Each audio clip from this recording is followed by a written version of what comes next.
चरक संहिता पूर्वार्ध अध्याय 25 यज्ञ पुरुष अध्याय इम्पॉर्टेंट टॉपिक अग्रय प्रकरण हम डिस्कस कर रहे थे। रेस्ट पार्ट हम आज पढ़ेंगे। कंटिन्यू करते हैं। सबसे पहले हम देखते हैं सन्निपातों। सन्निपात का अर्थ क्या होता है? जिसमें ऐसा रोग है जिसमें वात पित्त कफ तीनों दोषों की विकृति हो गई है। ठीक है। एक दोषज वो होते हैं जिसमें सिर्फ वात हो, सिर्फ पित्त या केवल कफ विकृति है। लेकिन सन्निपातज जिसको हम त्रिदोषज भी कहते हैं, ठीक है, तो त्रिदोषज विकृति को हम क्या कहते हैं? सन्निपात कहते हैं। तो ऐसा रोग है जिसमें तीनों दोषों की गड़बड़ी है, उस दोष की चिकित्सा करना थोड़ा कठिन होता है। तो उसको क्या कहते हैं? उसके लिए अग्रह है दुष्चिकित्सा नाम। ठीक है, सन्निपातो दुष्चिकित्सा नाम। आप कैसे याद रख सकते हैं? सन्नी एक दुष्ट लड़का है। ठीक है, सन्निपातो दुष्चिकित्सा नाम। अभी ऐसा देख के ज़रूर लग रहा होगा आपको कि अच्छा इसके लिए मतलब अग्रय प्रकरण के लिए ट्रिक की ज़रूरत नहीं है। ठीक है, लेकिन ऐसा होता नहीं है। अभी आपको लग रहा है बहुत इजी है, बहुत कठिन इसको बोला जाता है, पर होता नहीं है। लेकिन जब आप इसमें प्रॉब्लम ये नहीं होती, प्रॉब्लम ये होती है कि जब आप वहाँ पे सॉल्व करेंगे ना, तो ऑप्शंस ऐसे होंगे कि जो आपको कंफ्यूज करेंगे। दो ऑप्शन ज़रूर ऐसे होंगे कि जिनमें आपको ए या बी ऐसा लगेगा, है ना। तो अग्रय कठिन नहीं है याद करना, लेकिन ऑप्शंस को काटना वहाँ पे वो दिक्कत करता है। ठीक है, इसीलिए आप जब इसको बार बार रिवीजन करें ताकि ये चीज़ आपको ध्यान रखें कि सन्नी दुष्ट है, सन्नी दुष्ट है। ठीक है, नेक्स्ट है आमो। आम के लिए यहाँ पे बताया है विषम चिकित्सा नाम। ठीक है, अगर आम है और उसके ऊपर से कोई डिसीज़ होती है ना, तो वो या आम की कंडीशन को ट्रीट करना विषम चिकित्सा नाम, है ना। अलग अलग प्रकार की चिकित्सा इसमें करनी पड़ती है या की जाती है। ठीक, इसको याद रखने के लिए है आम की प्रजातियां विषम है यहाँ भारत में, है ना, या फिर छोटे बड़े अलग अलग साइज़ के होते हैं, मतलब विषम इसका जो साइज़ होता है वो ऐसे याद रख सकते हैं। नेक्स्ट है ज्वरो। ज्वरों के लिए यहाँ पे अग्रह है, मतलब ज्वर के लिए है रोगाणाम। जनरली सभी रोगों के लिए के शुरुआत में होने वाला रोग है, ऐसे याद रख सकते हैं, ज्वर रोगाणाम। नेक्स्ट है कुष्ठ। कुष्ठ के लिए अग्रह है दीर्घ रोगाणाम, लंबे समय तक रहता है। ठीक है, बहुत लंबे समय तक ये रहता है। और दुष्चिकित्सा एक प्रकार से ये भी है ना, बहुत मुश्किल से ये ठीक होता है अगर ये इसके लिए जो प्रॉपर ट्रीटमेंट है या बहुत अच्छे से परहेज अगर आप नहीं कर रहे हैं इसका। खैर, इस टॉपिक पे नहीं जाते। तो कुष्ठ को याद रख सकते हैं दीर्घ रोगाणाम, लंबे समय तक रहता है, दीर्घ रोगाणाम। ठीक है, राजक्षमा रोग समूहानाम। राजक्षमा जो डिसीज़ है, रोग समूहा नाम क्यों कहते हैं इसमें? क्योंकि राजक्षमा का जो निदान अगर आप देखेंगे तो इसमें सबसे इम्पॉर्टेंट चीज़ ये देखेंगे आप कि इसमें इम्यूनिटी कम हो जाती है। जो हमारी बॉडी की व्याधि क्षमत्व है या ओज है वो ख़त्म होने लगती है। ठीक है, और इसको अगर आप मॉडर्न एस्पेक्ट से देखते हैं तो वहाँ पे भी हम देखते हैं कि इम्यूनिटी अगर कम होती है तो और अलग अलग प्रकार की जो बीमारियाँ हैं वो हमको लगने लगती हैं। ठीक है, ट्यूबरकुलोसिस में जनरली अगर क्लिनिकल क्लासेस आप अटेंड करते हैं या फिर इंटर्न चल रहा है आपका, तो आपको टीबी के पेशेंट मिले होंगे, आपने वो ज़रूर देखा होगा। सिम्टम्स, है ना, अलग अलग प्रकार के उसको सिम्टम्स घेरने लगते हैं, मतलब दूसरी दूसरी और बीमारियां होने लगती हैं, है ना। तो इसमें बहुत ज़्यादा सिम्टम्स दिखाई देते हैं, मतलब इसमें अलग अलग और रोग होने लगते हैं रोगी को। इसीलिए राजक्षमा को क्या कहते हैं? रोग समूह नाम, मतलब और रोगों का समूह बन जाता है ये। रीज़न क्या है? क्योंकि इसमें व्याधि क्षमत्व कम हो जाती है या फिर इसको बोल सकते हैं इम्यूनिटी खत्म होने लगती है। ठीक है, राजक्षमा रोग समूह नाम। चलो, प्रमेहो। प्रमेहों के लिए अग्रह है अनुषंगिणा नाम। प्रमेह क्या होता है? एक जेनेटिक डिसऑर्डर है। अनुषंगिणा नाम मतलब हमारी जो पीढ़ी दर पीढ़ी ये चलते रहता है ना। तो प्रमेह के लिए है यहाँ पे अनुसंगिणा नाम। नेक्स्ट है जलौकसो, मतलब जलौका। जलौका के लिए यहाँ पे अग्रह है अनुशस्त्राणाम। अनुशस्त्रों में सबसे श्रेष्ठ बोला है किसको? जलौका को। किसने? आचार्य चरक ने। जबकि आचार्य सुश्रुत ने बताया है शस्त्र अनुशस्त्रेभ्यो क्षारः प्रधानतम। ठीक है, सुश्रुत ने क्या कहा है? शस्त्र और अनुशस्त्र दोनों में क्षार को प्रधान माना है। ठीक है, क्षार का उपयोग आचार्य सुश्रुत ने बहुत अच्छे तरीके से किया है। क्लिनिकल क्लासेस फिर से हम अगर बात करें आपके हॉस्पिटल्स में अगर अच्छे से होती हैं तो ज़रूर आपने देखा है कि क्षार का उपयोग हम कहाँ कहाँ करते हैं या कितने अच्छे से अभी उसका मॉडर्न एस्पेक्ट में भी अगर आप उसका ट्रीटमेंट देखें तो शल्य चिकित्सा जितने अच्छे से आयुर्वेद में है, ठीक है, भगंदर की या आप इसकी देखें अर्श की, इतने अच्छे से मॉडर्न में इसका ऑपरेट होने के बाद भी ये बार बार रिकरेंट होता है, ठीक है। लेकिन क्षार से इसको ट्रीट करने के बाद ये बहुत रेयरली ऐसा होता है कि दोबारा हो, क्योंकि खैर घुसते नहीं इस बात में, वापस यहीं आते हैं। सुश्रुत ने क्या कहा है, शस्त्र और अनुशस्त्र दोनों में क्षार प्रधान है। तो क्षार का उपयोग हम जनरली कहाँ करते हैं, है ना, कहाँ बताया है आचार्य सुश्रुत ने, जहाँ पे मर्म प्रदेश में अगर आपको प्रॉब्लम है ना, कोई व्रण अगर मर्म प्रदेश में है जो जहाँ पे हम शस्त्र का उपयोग नहीं कर सकते, अगर पेशेंट जो है वो भीरू प्रकृति का है मतलब डरपोक है ना, तो ऐसी जो कंडीशंस बताई हैं क्षार का उपयोग कहाँ कहाँ नहीं कर सकते। वापस आते हैं तो जलौका जो है वो अनुशस्त्राणाम है, मतलब अनुशस्त्रों में, मतलब शस्त्र के बाद अनुशस्त्र होता है, तो अनुशस्त्रों में श्रेष्ठ बोला है जलौका को, जबकि सुश्रुत ने अनुशस्त्रों में श्रेष्ठ किसको बोला है, क्षार को बोला है। ठीक है, कंटिन्यू करते हैं। नेक्स्ट है बस्ती। बस्ती को चरक ने बोला है तंत्राणाम। तंत्र मतलब किसी प्रकार का कोई कर्म, और कर्म से यहाँ बात होती है पंचकर्मा की। ठीक है, तो बस्ती पंचकर्मों में सबसे श्रेष्ठ है, या तंत्राणाम जितने भी तंत्र हैं उनमें श्रेष्ठ कौन है, बस्ती अग्रे में बोला है। ठीक है, बस्त्री तंत्राणाम। ठीक है, फिर है नेक्स्ट बस्ती के लिए एक और अग्र है यहाँ पे वातहराणाम। बस्ती वातहराणाम। ठीक है, जबकि अष्टांग संग्रह में बस्ती को यंत्राणाम बोला है। ठीक है, याद हो तो बहुत अच्छी बात है। संग्रह में क्या बोला है, यंत्राणाम, और चरक में से अग्रय जो है, जब जनरली आपको चरक से ही पूछता है। ठीक है, तो ये याद नहीं रखेंगे तो भी चलेगा। बस्ती तंत्राणाम, बस्ती वातहराणाम। बस्ती जो है पकवासे में काम करती है, और पकवासे में क्या होता है, वात का स्थान है ना, तो बस्ती वातहराणाम। नेक्स्ट है हिमवन। हिमालय का जो वन है, हिमालय पर्वत में जो वन है वो क्या है, औषधि भूमि नाम। हिमवन औषधि भूमि नाम इम्पॉर्टेंट है ना। मरुभूमि, मरुभूमि से क्या यहाँ पे बोल सकते हैं अपन, राजस्थान या गुजरात वाला जो एरिया है, उन प्रदेशों के जो मनुष्य हैं वो कम बीमार पड़ते हैं। ठीक है, लंबी आयु प्राप्त करने वाले होते हैं जनरली, है ना। तो ऐसा क्यों है, अगर फर्स्ट ईयर में फर्स्ट ड्रॉप में आपने अष्टांग हृदय अच्छे से पढ़ा है तो ठीक है, जहाँ पे आपको आदान काल विसर्ग काल पढ़ाया गया है वहाँ पे बहुत अच्छे से इसको डिटेल दी गई है उस बुक में। आपको अगर आपने अच्छे से पढ़ा है या पढ़ाया गया है तो कि आप पे वो कमेंट करके ही बताएंगे। एक क्वेश्चन है, ठीक है, अग्रह से रिलेटेड या इससे अलग एक क्वेश्चन पूछ रही हूँ मैं यहाँ पे, मरुभूमि आरोग्य देशा नाम, सिर्फ इस एक पॉइंट से कि ऐसा क्यों है कि राजस्थान या गुजरात वाले जो एरिया हैं या मरुभूमि वाले जो एरिया है वहाँ के जो मनुष्य हैं वो थोड़े तगड़े हृष्ट पुष्ट या पहलवान टाइप की बॉडी होती है, जबकि बाकी मतलब भारत की हम बात कर रहे हैं। ठीक है, ऐसा क्यों है।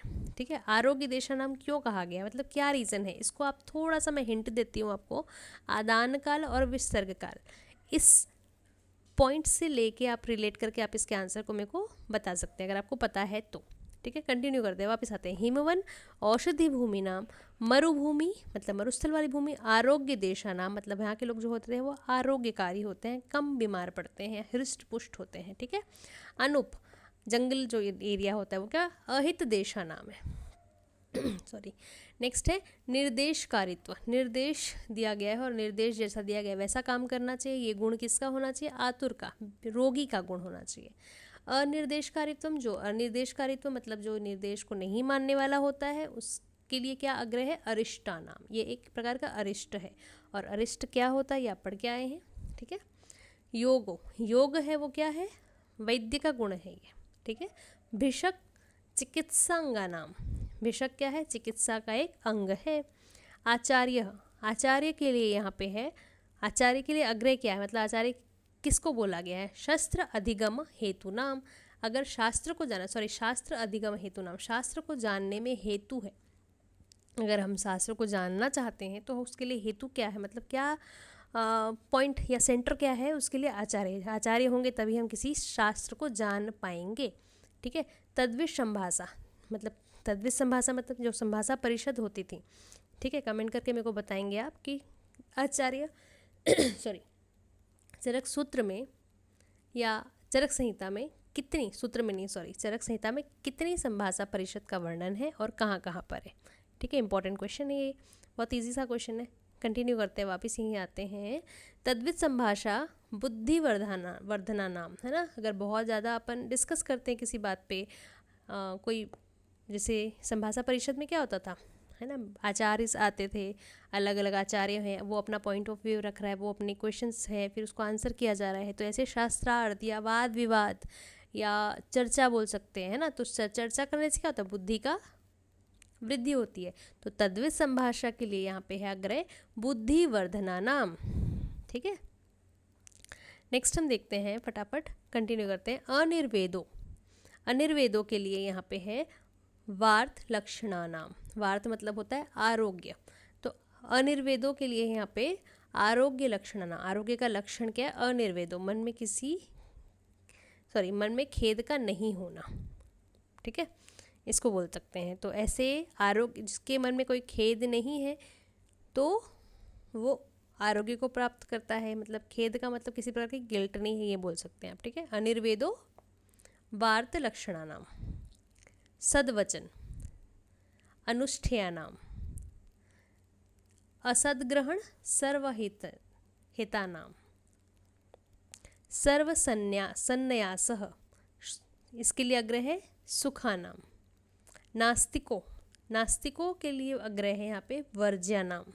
ठीक है, नास्तिक को वर्जित किया गया है। मतलब किसी, नास्तिक कौन होते हैं, ईश्वर में, सिर्फ ईश्वर की नहीं, जिसको किसी में भी आस्था नहीं है उसको नास्तिक कहते हैं। तो उसको वर्जित किया गया है, मतलब किसी में, एटलीस्ट अपने माता पिता में, गुरुजनों में, किसी में आस्था जरूर होनी चाहिए, है ना। चलिए, लौल्यम, लौल्यम मतलब होता है लालच, और इसको आप पढ़ेंगे विमान स्थान में, चरक विमान में बहुत अच्छे से इसको डिटेल से बताया गया है ना।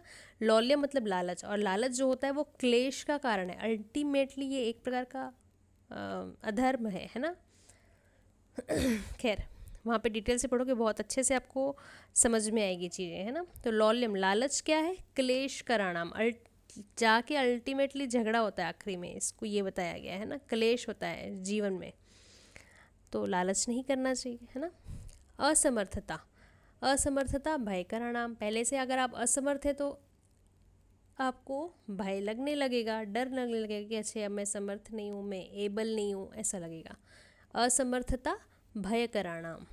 नेक्स्ट है मधु, मधु के लिए है श्लेष्म पित्त प्रशमनानाम, श्लेष्म पित्त प्रशमनानाम। मधु मतलब शहद, शहद जो होती है कफ और पित्त दोनों को प्रशम करती है, दोनों का प्रशम करती है।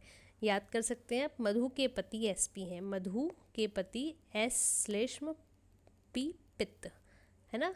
दुरालभा, दुरालभा है पित्त श्लेष्म प्रशमनानाम, तो दुरालभा में दू पी। ठीक है, और मधु में श्लेष्म पहले है ना, तो एस पी से याद रख सकते हैं और दू पी से याद रख सकते हैं। दुरालभा में पित्त पहले है, इसीलिए मैं बोल रही हूँ यहाँ पे कि अग्रय कठिन नहीं है। लेकिन अगर आप इसको ऐसा लगेगा कि अच्छा हाँ ठीक है, इसको पित्त श्लेष्म भी तो लिखेंगे तो कोई प्रॉब्लम नहीं है, लेकिन प्रॉब्लम है। ठीक है, ऑप्शन ऐसे ही आएगा कि श्लेष्म पित्त प्रशमनानाम या पित्त श्लेष्म प्रशमनानाम। तो पित्त श्लेष्म प्रशमनानाम होता है दुरालभा का, और श्लेष्म पित्त प्रशमनानाम होता है मधु के लिए। सर्पी वात पित्त प्रशमनानाम। ठीक है, सर्पी क्या होती है, शीत होती है ये, और स्नेहिक है, स्नेह है, तो वात पित्त प्रशमनानाम सर्पी। तेल क्या है, वात श्लेष्म प्रशमनानाम, जबकि पित्त को बढ़ाती है ना, तो तेल क्या है, वात श्लेष्म प्रशमनानाम। वमन के लिए है यहाँ पे अग्रह श्लेष्म हराणाम। ठीक है, कफ हराणाम नहीं है, मतलब श्लेष्म हराणाम। ठीक है, वमन से क्या होता है, श्लेष्म को हरा जाता है, श्लेष्म को निकाला जाता है। इसका जो सीक्वेंस है कि वमन में क्या क्या पहले निकलेगा फिर बाद में क्या निकलेगा, ये बहुत इंपॉर्टेंट है, याद रखना है। विरेचन, विरेचन को अगर आप देखें तो विरेचन क्या है, पित्त हराणाम। बस्ती वातहराणाम, हमने ऊपर भी देखा वातहराणाम, बस्ती को तंत्राणाम भी बोला है। वातहराणाम किसको, रासना को भी कहा गया है। ठीक है। आविक्षीर मतलब जो भेड़ का दूध होता है। श्लेष्म पित्त जनानाम, अभी हमने क्या पढ़ा, श्लेष्म पित्त प्रशमनानाम, प्रशमना नाम था मधु और जना नाम है भेड़ का दूध। आविचीर। सशकुल्य जो पूड़ी होती है वो श्लेष्म पित्त जना नाम, ऑब्वियस है कि श्लेष्म मतलब कफज तो है क्योंकि भारी है, और पित्त क्यों, क्योंकि ये पूड़ी है, तली हुई है ना, तो पित्त का जनन करेगी। श्लेष्म पित्त जननानाम, 3 चीज़ें हैं श्लेष्म पित्त जननाम, आविक्षीर, सशकुल्य और मासा मतलब उड़द की दाल, ये श्लेष्म पित्त का जनन करती। 3 चीज़ें, श्लेष्म पित्त जननानाम, आविक्षीर, शशकुल्य और मासा। ठीक है। फिर नेक्स्ट है कुलत्थ। कुलत्थ के लिए है अम्ल पित्त जननानाम, है ना, अम्ल पित्त जननानाम, एक और हमने पढ़ा था। खैर, कुलत्थ है अम्ल पित्त जननानाम। इक्षु मतलब जो ईख होती है या गन्ना, मूत्र जननानाम। ठीक है। इक्षु मूत्र जननानाम। यवः पुरुष जननानाम। एक और कमेंट करके आप मेरे को बताओगे कि यव बहुत अच्छा एक अनाज है या अच्छी एक डाइट है, कौन से रोग में यव खाने के लिए बोला जाता है, मतलब आपको ये तो खाना खाना है, मतलब ये खाना ज़रूरी है ना, अपने डाइट में शामिल करना है। फिर से मैं बात करूँगी क्लिनिकल क्लासेस की या फिर इंटर्न्स की, है ना, तो अपने आयुर्वेद जो हॉस्पिटल्स में इंटर्न कर रहे होंगे तो आपको पता होना चाहिए कि ये एक अनाज है जिसको कौन से रोग में शामिल करने के लिए बोला गया, मतलब कौन से रोग में खाना ही है। ठीक है। यव के लिए पुरुष जननाम ही अग्रह है। पुरुष जननानाम, मूत्र जननाम है इक्षु और पुरुष जननाम है यव। जाम्बवम जामुन, जामुन है वात जननानाम, वात को बढ़ाता है। सूत शेखर रस के लिए बोला गया है। अम्ल पित्त के लिए सर्वश्रेष्ठ औषधि है। अम्ल पित्त जनना नाम कौन है, अम्ल पित्त होता किससे है, कुलत्थ से। ठीक है। और अम्ल पित्त अगर हो जाए तो क्या खाना है, सूत शेखर रस खाना है। एक और मेरे को ये बताओ आप कि कुलत्थ किस में मना होता है, मतलब कौन क्या चीज़ अपन खा रहे हैं, कौन सी दवाई ले रहे हैं या कौन सा सब्सटेंस अगर हम खा रहे हैं, है ना, तो उसमें कुलत्थ जो है वो अपथ्य माना गया है, कुलत्थ को नहीं लेना या कुल्थी का सेवन नहीं करना चाहिए। कब। ठीक है। ऑप्शंस देने हैं क्या। अच्छा, पहला ऑप्शंस है अगर आप सूत शेखर रस ले रहे हैं तो, दूसरा पारद औषधि का सेवन कर रहे हैं तो, तीसरा शिलाजतु का सेवन कर रहे हैं तो, चौथा अभया का सेवन कर रहे हैं तो। ठीक है। कुलत्थ अपथ्य है कब। नेक्स्ट है जाम्बवम वात जननानाम। आम कपित्थ जो कपित्थ है वो पका हुआ नहीं है तो, है ना, तो आम कपित्थ क्या करता है, अकंठ्य नाम, कषाय होता है वो क्या करता है, कंठे को हमारे कषायता लाता है या खराब करता है। तो आम कच्चा कपित्थ अगर है वो क्या है, अकंठ्य नाम है। मंदकम दध्य मतलब जो दही होता है ना, दही तो सभी जमाए होंगे, है ना, तो दही जब अच्छे से नहीं जमता है, मतलब दूध भी नहीं है दही भी नहीं है, फटाफटा सा है, तो ऐसे दही का सेवन नहीं करना चाहिए, है ना। अपनी अपनी मम्मियों को बता देना ये बिल्कुल बात कि ऐसी दही बिल्कुल उसको हिला के ऐसा बराबर कर देंगे तो समझ नहीं आता कि वो पका है, मतलब अच्छे से जमाए कि नहीं। जब तक वो बिल्कुल ऐसा कड़ा एकदम चक्के के जैसा जम ना जाए तो उस दही का सेवन नहीं करना चाहिए। ठीक है। तो मंदकम दध्य मतलब अच्छे से जमा हुआ नहीं है अगर दही, तो उसके लिए अग्रह है अभिषंद करणाम। अभिषंद का कराणाम, अभिषंद करने वाला होता है वो दही, है ना, जो दही ठीक से जमा नहीं है वो अभिषंदी होता है, अभिषंद कारक होता है। ठीक है। नेक्स्ट पार्ट हम नेक्स्ट वीडियो में डिस्कस करेंगे। Thanks for watching this video.